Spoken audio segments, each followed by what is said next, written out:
I'm joined by Nebraska men's basketball recruiting coordinator Peyton Borders. Coach, how's it going, my friend? It's been a while since we talked to you. A lot of exciting things going on where you guys are at.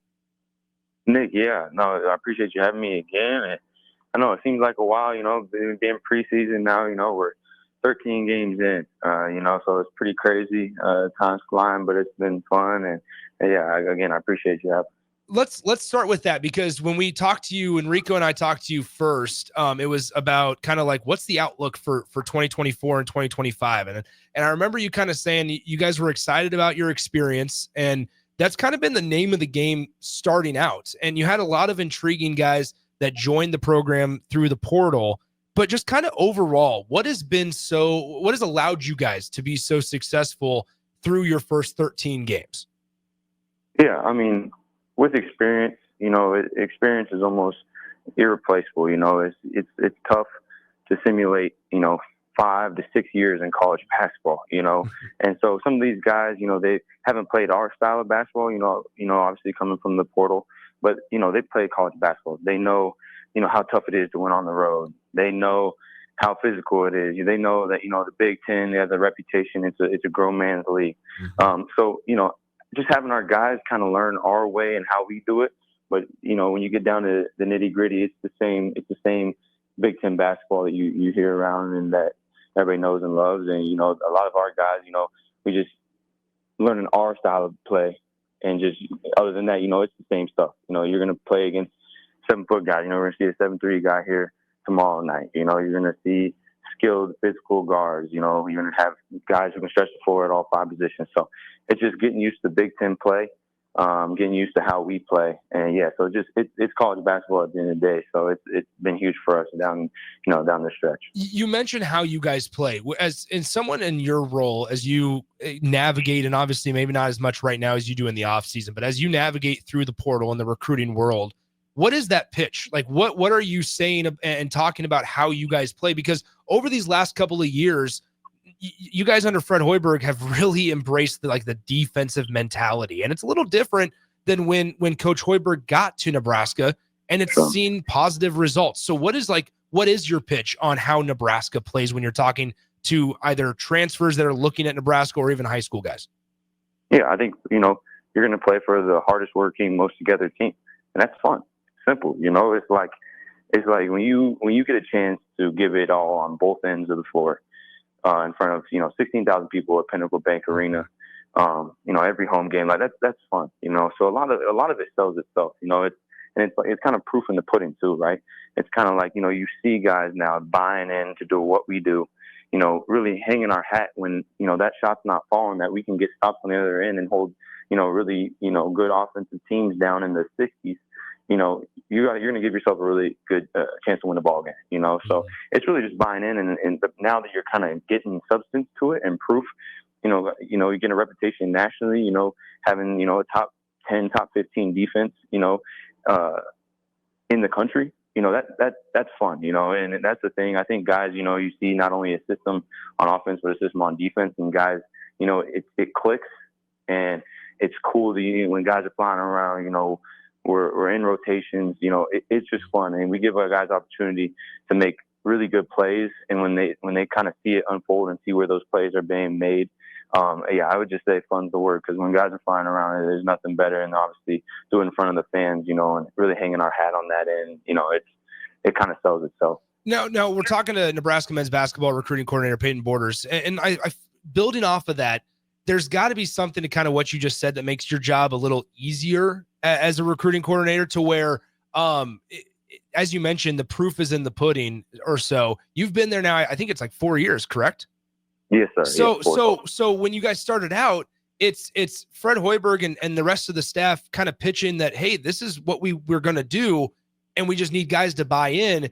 It's the same message. There's just it's the same coaches, because you guys have had some stability on the coaching staff, which is invaluable as well, I'm sure. But then it's the same message. Now there's just wins behind it, and there's this tournament championship in Hawaii, and it's a confident and strong start at the end of non-conference play. Like, it's got to make your job a little easier, right? Yeah, I mean, winning is everything. You get down to everything. Winning just makes everything easier, right? So, it just having a reputation where, we don't have all of these national championships and all this stuff. But, if you can get guys to buy in and, now we're on TV every single night. And so people are seeing it, nationwide. We have international players. You're hearing about us internationally, and things like that. Like you get that reputation. Yes, obviously winning and everything helps, but, having everybody see eyes on it and seeing what Nebraska basketball is standing for, knowing that you see Nebraska on there, they're the hardest working team out on the court, and that's something that we just have to hang our hat on. And we tell our guys each and every night that that's what it's just got to be. It's a non-negotiable is what we say. Well, and I'm sure that when you mentioned the 16,000 fans, I mean, right, that's a product that a lot of Husker fans can get behind too, is when, Nebraska, this hardworking, you're from the state, right? Like, it. And so whether it's football, basketball, it doesn't matter. It's a hardworking product. A lot of Husker fans can appreciate that. Oh, absolutely. And not only, the players are giving it all, but, like guys like Coach Linzer, Coach Howard, Coach Ziegler, and obviously Coach Hoiberg, those guys said themselves as well. I mean, those guys have been around, whether it's NBA or college, they've been around for years now. And so, they know what they're talking about, right? And guys, and they kind of buy in, they see, oh, wow, he was in the NBA, or, he's had great success at the College World Final Four, things like that. It's stuff that it attracts them. Guys, it draws attention over here. But then, you got to see some of these guys' reactions when they walk into Pinnacle, and that's when nobody's in it. These guys, it's amazing. It's truly breathtaking. And, we always just try to paint the picture. I was like, now just imagine 16,000 people screaming for you, cheering for you, man. And like I said, obviously being from here, it's special. This place is special. And I know how much these fans are behind us, and I look forward to tomorrow because I know this place is going to be rocking. So. We'll talk about UCLA in just a moment. I want to talk about a couple specific guys, though. And so much is made about Bryce and Jawan and what they've meant to this program.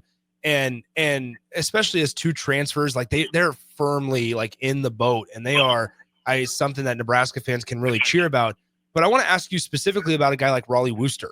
You guys bring in an experienced kind of ball handler guard that in Raleigh, it takes maybe some of the pressure off of Bryce, who handled the ball a lot last year. While he still does that this year, obviously, but in Raleigh kind of presents a different skill set when he's on the floor. That's maybe not scoring first. He can score. We saw that in the last couple of games, but he's the prototypical stat line of like, he's going to add the assist. He's going to rebound well from the guard position. He just does that nitty gritty stuff. How important is it that you have multiple guys like that on a team? Because last year we saw the emergence of Sam, and now this year there's multiple guys that do the dirty work.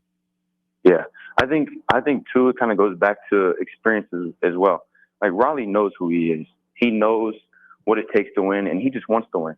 And, he's got family out here in Nebraska, so, he's got little baby pictures and Husker jersey stuff. So he already knows. Before he got here, he knew what Nebraska was, right? He had seen it. He knows that, if you play hard, you get on the floor, you rebound, you play physical, these guys, they're going to get behind you, and we're going to win games out here, And so, Raleigh's just a guy who's bought in, and is just so solid, and we're lucky to have him, and he's a well put together dude. Like that's a big guy, You're talking 6'5", well put together guy leading at your point guard position, which helps his rebounding, helps him get through screens. Just a guy who we just you think of Husker basketball, you think of just somebody like that, who's willing to do the dirty work, and he's just been so great for us. But like you said, guys with the experience, they know their role. A lot of these guys, like we don't need them to come in and be somebody different than what we when we scouted them, right, when they were coming in.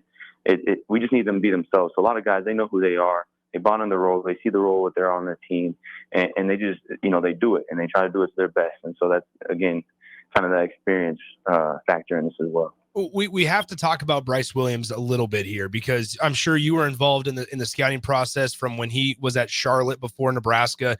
I mean, just as somebody that's been around, obviously, the program for the entirety of the time that Bryce has been involved in the program and been around Bryce, like how does it make you feel when you go out and see him having this type of season individually, but then how that transpires across the entire roster in comparison to kind of what you guys expected him to be and wanted him to be when you initially had those preliminary conversations with him out of the portal? Yeah, well, first off, I'm just so happy for Bryce. He's a guy who is so humble, and such a sharp guy who does so much for us, and is not the most vocal guy. He's not gonna be the loudest guy in the room. He's just gonna have that smile. He's gonna be a guy who we've been able to lean on, and I'm happy for him, because you're seeing now kind of what we saw flashes of. To your point, like while we was scouting him.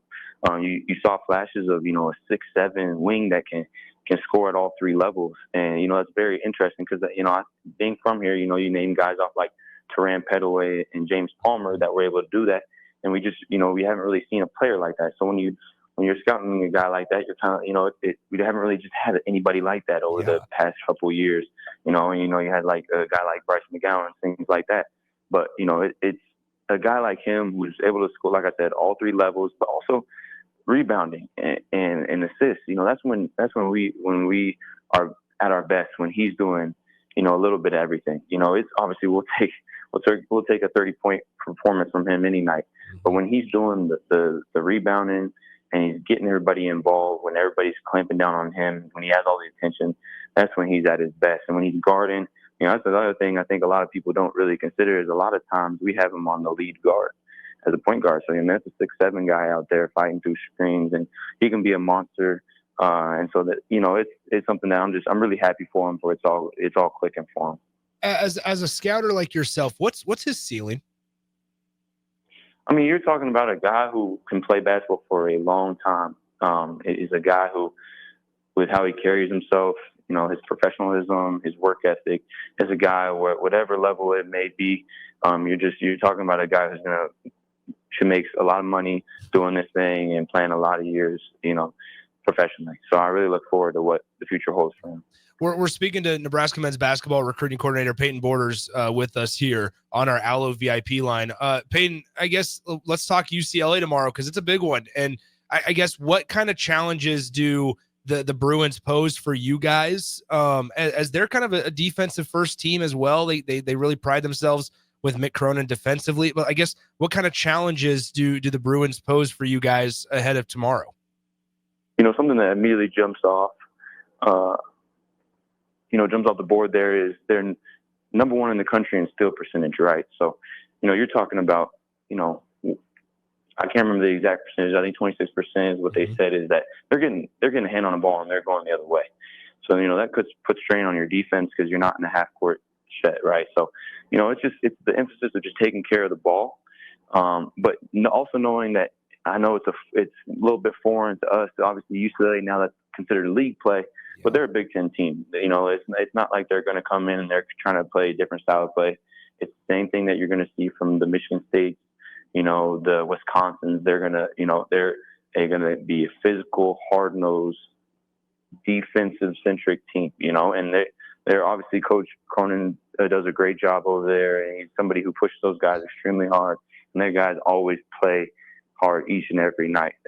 So they're like I said, defensively, they're talented on the defensive side, but I don't want to take away from their offensive side, because they have very unique talent, with their five being able to stretch the floor, and then their guards are dynamic, able to take guys off the dribble, So, we got our hands full on both ends, but, we guys, like I said, going back to this experienced guys have been in big games like this, and so, we're going to lean on guys, just going out, not trying to do too much, take care of the ball, and just matching their physicality that they're going to try to impose on us tomorrow. So, yeah, absolutely. You mentioned the new landscape of the Big Ten, and just a couple more before we get you out of here. You mentioned the new teams in the Big Ten. I think so much is made from the outside about these new teams that are joining the Big Ten Conference.